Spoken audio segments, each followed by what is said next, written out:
Students, आज हम class 9th का चैप्टर 3 जो सिविक्स का है उसके लास्ट पार्ट पर बात कर रहे हैं और उसमें है आपका चुनावी नतीजों को स्वीकार करना, एक्सेप्टेंस ऑफ इलेक्शन आउटकम।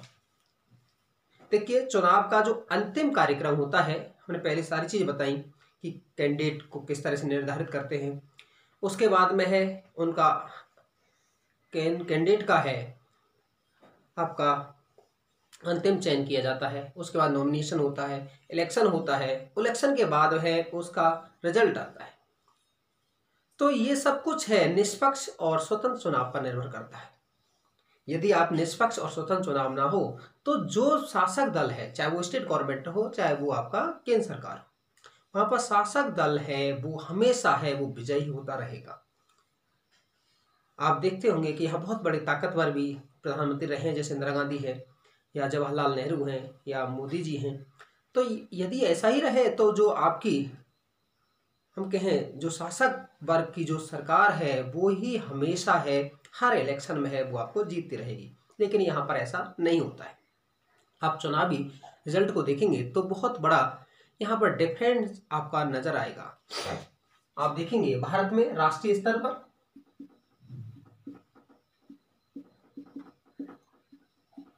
व राज्य स्तर पर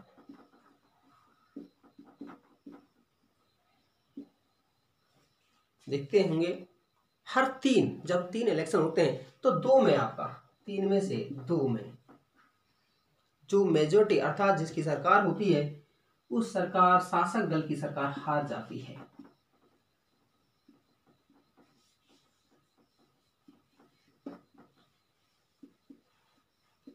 की हार होती है। आप जैसे कि राजस्थान का एग्जांपल लें, वहां एक बार है विधानसभा में कांग्रेस, एक बार बीजेपी, ये हमेशा है वो आपका चलता रहता है। दूसरी चीज और है, ये आपको आंकड़े जो 3 में से 2 वाले बताए हैं पिछले 15 सालों के बताए हैं। दूसरी चीज है, यदि हम अमेरिका की बात करें, यूएसए में वहां का यदि चुना हुआ प्रतिनिधि है, इनकम्बेंट है या सिटिंग रिप्रेजेंटेटिव है, तो वो कभी चुनाव है वो अर्थात उसका चुनाव हारना असंभव होता है, चुनाव नहीं हारता।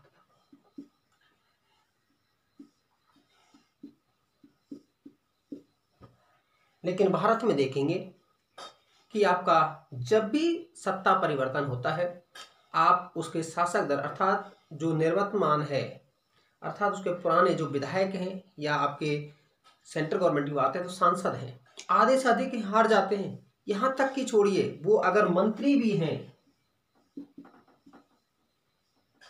वो भी हार जाते हैं, चुनाव हारते हैं। जैसे 2014 में जब मोदी गवर्नमेंट बनी उस समय मनमोहन सरकार के बहुत सारे मंत्री हैं वो आपके चुनाव हारे। या आपका राजस्थान गवर्नमेंट में है, जब कांग्रेस की सरकार बनी तो बीजेपी के बहुत सारे मंत्री हैं वो चुनाव में हारे। तो ये एग्जाम्पल है कि हमारे यहाँ पर विधायक नहीं, सांसद नहीं, यहाँ पर जो मंत्री हैं, चाहे वो आपके डिप्टी मिनिस्टर हैं, चाहे आपके स्टेट मिनिस्टर हैं या आपके कैबिनेट मिनिस्टर हैं, वो बहुत सारे इलेक्शन हैं वो आपके हारते हैं। वो किस कारण से है? वो स्वतंत्र और निष्पक्ष चुनाव की वजह से। नहीं तो वो इतने प्रभावशाली लोग हैं, अगर वो ऐसा कुछ मिल प्रैक्टिसेस करें तो आपका चुनाव उनका जीतना संभव होता है। लेकिन यहाँ चुनाव है स्वतंत्र और निष्पक्ष होता है। दूसरी चीज है, कई बार देखते होंगे वोट खरीदने वाले,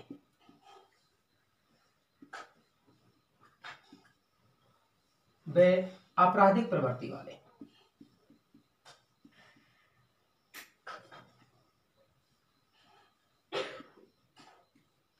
आप देखेंगे बहुत सारे अधिक धनाढ्य व्यक्ति जो वोट खरीदते हैं वो भी चुनाव हार जाते हैं। आपराधिक प्रवृत्ति वाले जो लोगों को डरा के धमका कर वोट लेते हैं वो भी इलेक्शन है वो आपके हार जाते हैं। जैसे इसका एग्जाम्पल आप मूवियों में देखते हैं, मूवियों का छोड़िए, जो आपका मूवियों में देखते हैं वही स्थिति है वो आपकी प्रत्यक्ष रूप से होती है। आप बहुत सारे देख सकते हैं। उसके बाद में कुछ अपवादों को छोड़ते हैं, जैसे पिछली बार इलेक्शन में है आपका ईवीएम पर आरोप लगाया गया, लेकिन अधिकांश चुनाव नतीजों का जो लोग हैं जनादेश को स्वीकार करते हैं। आपने देखा वो कई बार है प्रेस कॉन्फ्रेंस होती है हारने वालों की कि हम जनता जनार्दन का जो दिया हुआ जो जनादेश है उसको हम स्वीकार करते हैं। तथा हम जिन्हें जनता की आकांक्षाओं पर कार्य नहीं कर पाए उनको आगे करने की कोशिश करते हैं। अर्थात चुनाव को पहले आप देखते होंगे जब रिजल्ट नहीं आता है तो हर पार्टी ये दावा करती है कि हम इलेक्शन जीतेंगे और हम इतने 2/3 मेजोरिटी से इलेक्शन जीतेंगे। लेकिन जब इलेक्शन का रिजल्ट आता है और आने के बाद जो पार्टी बाहर होती है और वही पार्टी है उसी को है जनता जनार्दन का आदेश मान करके स्वीकार करती है, कुछ अपवादों को छोड़ करके। तो ये था चुनावी नतीजों को स्वतंत्र करना, स्वीकार करना। उसके बाद है स्वतंत्र और निष्पक्ष चुनाव की चुनौतियां क्या हैं।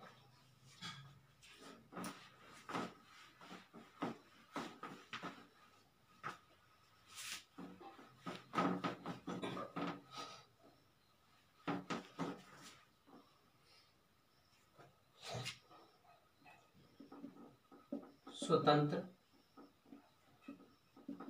और निष्पक्ष चुनाव की चुनौतियां।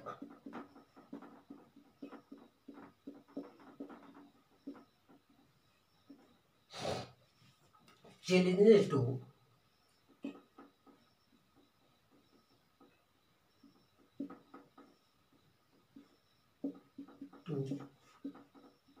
Free and fair election.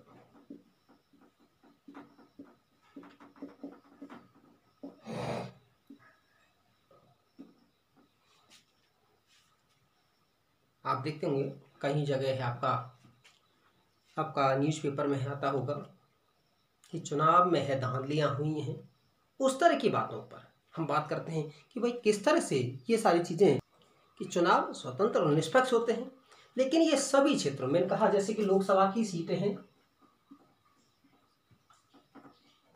जहां से प्रत्यक्ष रूप से निर्वाचन होता है 543, लेकिन ये नियम है कि सभी जगह स्वतंत्र और निष्पक्ष कुछ जगह पर है, वहां पर है कैंडिडेट है, पार्टियां हैं, कुछ आपका ऐसा प्रयोग कर सकती हैं जहां पर कुछ निष्पक्षता है वो प्रभावित हो सकती है। लेकिन अक्सर देश में है निष्पक्ष और आपका स्वतंत्र चुनाव है आपके होते हैं। कुछ जगह हैं जहां पर कुछ ऐसे मामले आए हैं जहां व्यक्ति है अपने प्रभाव के बल पर है, धन बल के बल पर है, आपराधिक प्रवृत्ति के बल पर है, वो चुनाव है आपके जीत जाते हैं। दूसरी चीज है कि यहाँ पर चुनौतियाँ क्या हैं, कुछ मुद्दे क्या हैं इससे संबंधित, कि क्या इस तरह का गतिविधियां होती हैं।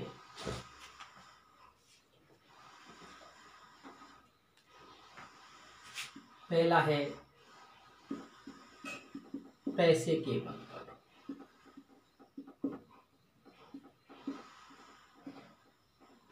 आपने देखे होंगे कुछ पार्टियों पर आरोप लगाया जाता है कि वहां पर जो टिकट है, जो पार्टी जिस सिंबल पर लड़ती है तो उसको एक टिकट अलॉट करती है, उसे टिकट कहा जाता है। अर्थात निर्वाचन क्षेत्र जहां से चुनाव लड़ना होता है उस पार्टी का आधिकारिक उम्मीदवार को क्या कहा जाता है, टिकट दिया हो। और वो आरोप लगाया जाता है कि वहाँ उस पार्टी में है, मैं पार्टी का नाम नहीं लूँगा, और उसमें आरोप लगाया जाता है कि वहाँ पर करोड़ों में टिकट दिया जाता है। पहली चीज़ तो ये है। दूसरा एग्जाम्पल हम उसको इस तरह से देखें कि हमारी जैसे 17वीं लोकसभा चल रही है, उस 17वीं लोकसभा में अधिकांश सांसद हैं वो करोड़पति हैं। अर्थात करोड़पति हैं तो वो किसके बल पर हैं, आपके धन बल के आधार पर है वो आपके संसद में पहुँचे हैं। तो पहली चीज़ है कि जो आपका गलत तरीके से है, बहुत सारे जो रुपए पैसे खर्च करते हैं वो उम्मीदवारों के जीतने की संभावना है उतनी ही अधिक होती है। अर्थात उनकी स्थिति मजबूत होती है क्योंकि हर व्यक्ति है उसी की तरफ अधिक अट्रैक्ट होता है जिसके तरफ चलने वाले लोगों का समर्थन अधिक होता है, चाहे वो दिखावे के लिए होते हैं, और वो सब किसकी वजह से होता है, पैसे की वजह से होता है। दूसरा है पैसे के बल पर इनकी स्थिति मजबूत। दूसरा है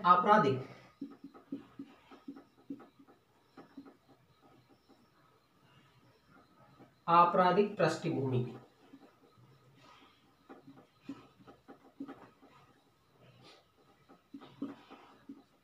आपराधिक पृष्ठभूमि वाले जो व्यक्ति हैं या पृष्ठभूमि वाले जो लोग हैं, हर पार्टी से उनका संबंध होता है और चुनावी मैदान में है वो बड़ी पार्टियों का टिकट पाने में संभव होते हैं, सफल होते हैं। कई जगह आप देख लीजिएगा, चाहे वो यूपी में देखिए, बिहार में देखिए, जो आपराधिक पृष्ठभूमि वाले लोग हैं, वो जो बड़ी पार्टी है उनका टिकट, क्योंकि आप देखेंगे अगर बड़ी पार्टी को टिकट लिया जाता है तो उनका कुछ वोट बैंक होता है, तो उनकी जीतने की संभावना है क्या होती है, आपकी अधिक होती है।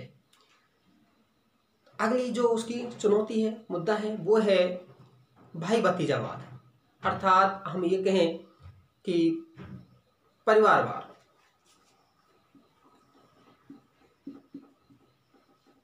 परिवारवाद कैसी एक पार्टी पर आरोप लगाया जाता है कि उसके खुद के परिवार और उसके रिश्तेदारों पर अधिकांश टिकटें उसको दिए जाते हैं, और एक समय तो वहां पर 19 लोग हैं उस पार्टी से जुड़े हुए लोग थे। तो परिवारवाद हर उस पार्टी में है, हर कोई है अपने पुत्र के लिए सीट है रिजर्व करना चाहता है, अपनी पुत्री के लिए, अपनी वाइफ के लिए है सीट रिजर्व करना चाहता है, यहाँ तक कि अपने रिश्तेदारों को है वो आगे लाना चाहता है। तो ये भाई भतीजावाद है, रिश्तेदारवाद है, वो हर पार्टी, कुछ पार्टियों में अधिक है कुछ में कम है, लेकिन ये अक्सर है वो देखने को मिलता है। अगला है आपका लोगों के पास विकल्प ना होना। विकल्पहीनता। अब विकल्पहीनता को हम कैसे कहें, आप कहेंगे विकल्पहीनता तो है नहीं, पार्टियां बहुत सारी हैं, हमने पहले बताया 8 राष्ट्रीय पार्टी हैं, 52 स्टेट पार्टी हैं, और आपका हमने बताया होगा टोटल आपकी इस समय 2300 पार्टियां हैं, 2300 के करीब पार्टियां हैं। तो इतनी सारी पार्टी है तो हम विकल्पहीनता की कैसे कहें। आप देखेंगे हर पार्टी का एक ही जैसा मुद्दा होता है, एक ही जैसी उसकी विचारधारा होती है। जब पार्टी में विचारधारा ही अलग नहीं होगी तो विकल्प कहाँ होगा। आगे किसी पार्टी को, चाहे कांग्रेस है, बीजेपी है, सभी का उद्देश्य एक ही है, तो उनकी जब विचारधारा अलग अलग नहीं होगी तो व्यक्तियों को, लोगों को चयन करने में आपकी दुविधा होती है कि हम किस पार्टी को है वो चुने। पहले है अलग अलग विचारधाराएं हुआ करती थी, लेकिन और ये हमारा भारत में नहीं, हर कंट्री में आपकी, आप यूके में देखेंगे, ब्रिटेन में देखेंगे, वहाँ दोनों ही पार्टियों में है, चाहे आपकी लेबर पार्टी हो चाहे आपकी वहाँ की दूसरी पार्टी हो, कंजर्वेटिव हो, वहाँ दोनों की विचारधारा लगभग से सेम है। आप आपका अमेरिका में देखेंगे, चाहे आपकी रिपब्लिकन हो या आपका डेमोक्रेट हो, दोनों पार्टियों की लगभग विचारधारा एक जैसी है। तो वहाँ कैंडिडेट को चुनाव करने में है, आपको मतदाताओं को है ये दिक्कत होती है कि किसकी नीतियाँ हैं वो ठीक हैं। नेक्स्ट है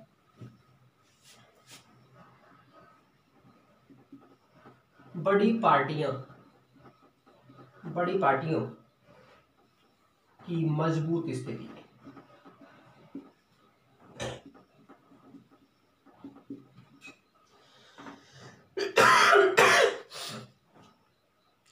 अब देखिए बड़ी पार्टी की तुलना में छोटी पार्टी, उसको संघर्ष अधिक करना पड़ता है।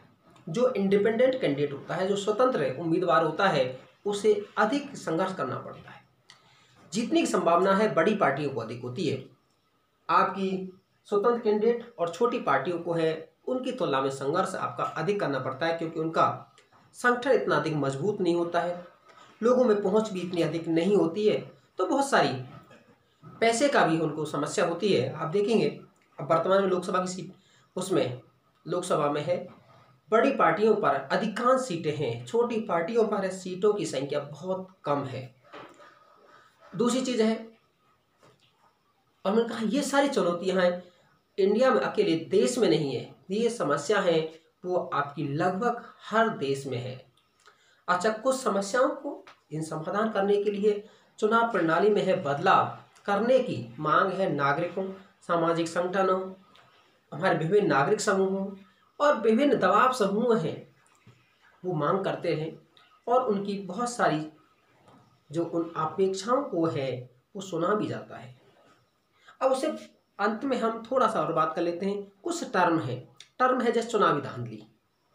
रिंगिंग क्या है? देखिए चुनावी धांधली चुनाव क्षेत्र में है, जैसे मान लीजिए किसी के दूसरे का वोट है दूसरे के द्वारा डलवा देना, चुनाव पार्टी को डरा देना या डरा धमका करके वोट डलवाने ना, वो क्या है आपका रिंगिंग है।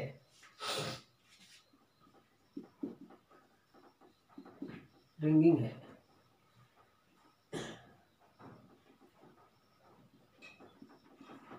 चुनाव धांधली, अर्थात फ्रॉड एंड मेल प्रैक्टिस के माध्यम से चुनाव को जीत लेना क्या है, चुनाव धांधली है। एक आता है निर्वाचन क्षेत्र, कॉन्स्टिट्यूएंसी क्या है, एक निश्चित भौगोलिक क्षेत्र, चाहे वो लोकसभा का हो चाहे विधानसभा का हो, जहाँ के उस भौगोलिक क्षेत्र के ही लोग हैं, मतदाता हैं, वो वोट डालते हैं, वो क्या कहलाता है, एक निर्वाचन क्षेत्र। और एक होता है आपका आचार संहिता, कोड ऑफ कंडक्ट, आचार संहिता, पार्टियों और उम्मीदवारों के द्वारा माने गए दिशा निर्देशों का पालन, वो क्या है, आचार संहिता। वैसे तो होता है, इसमें इलेक्शन से संबंधित बात करें तो चुनाव आयोग के द्वारा बनाए गए दिशा निर्देश जिनका पालन है पार्टी और आपके उम्मीदवार करते हैं, उसे आचार संहिता है आपका कहा जाता है। तो ये थे आपके कुछ टर्म थे, ये आपका पूरा चैप्टर था। कैसा लगा आपको? आप ज़्यादा से ज़्यादा लाइक शेयर सब्सक्राइब कीजिएगा। धन्यवाद।